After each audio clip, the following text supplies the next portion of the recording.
3 entités qui vont travailler ensemble pour le recyclage de papier usagé. Ces papiers seront collectés à partir des administrations de 6 écoles du campus d'El Harrach. Ils seront ensuite récupérés par la société Tonic Industries qui se chargera de les recycler. L'Agence nationale des déchets, elle, s'occupera de l'accompagnement technique des établissements. Alors ceci donc ça présente un certain nombre d'intérêts et d'objectifs pour nous. Alors le premier bien sûr, bien entendu, c'est de débarrasser un petit peu nos écoles de ces un petit peu déchets qui font un peu amocher l'environnement d'une manière générale, mais en plus les débarrasser non seulement pour ça, mais également pour leurs effets un peu polluants de l'environnement d'une manière générale. Ça c'est la première chose. Le deuxième point, c'est que la convention également, ça vise donc à une autre dimension, c'est une dimension purement éducative, du moment que ça permet un petit peu de sensibiliser nos étudiants, nos personnels, donc à cette opération de récupération de déchets papier.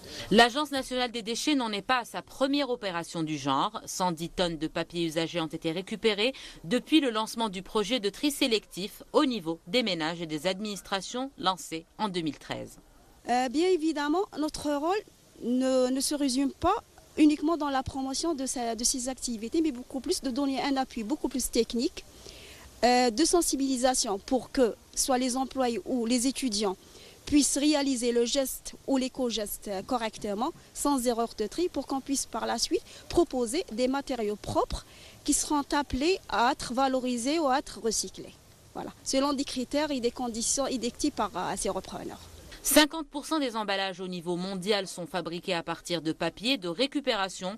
Pourquoi pas en Algérie? Le directeur général de Tonic Industries, entreprise spécialisée dans la récupération, explique: en recyclant ce type de déchets, on gagne sur 2 plans. On se débarrasse des déchets tout en leur donnant une seconde vie. Le niveau de récupération actuellement est relativement très faible par rapport à notre consommation. Il se situe aux environs de 12-15%. Donc nous espérons d'ici pratiquement 2019-2020 essayer d'atteindre au moins 35 à 45% de notre consommation pour permettre d'alimenter nos machines à papier, puisque nous sommes sur des programmes de mise à niveau, donc de récupération de l'ensemble des capacités de production. En même temps, ça laisse des perspectives d'ouverture pour qu'il y ait d'autres projets d'investissement dans le domaine du papier. Le papier n'est pas l'objectif final de cette opération, produits chimiques et biologiques. La deuxième étape du projet est de se généraliser à tout ce qui peut être récupéré et recyclé.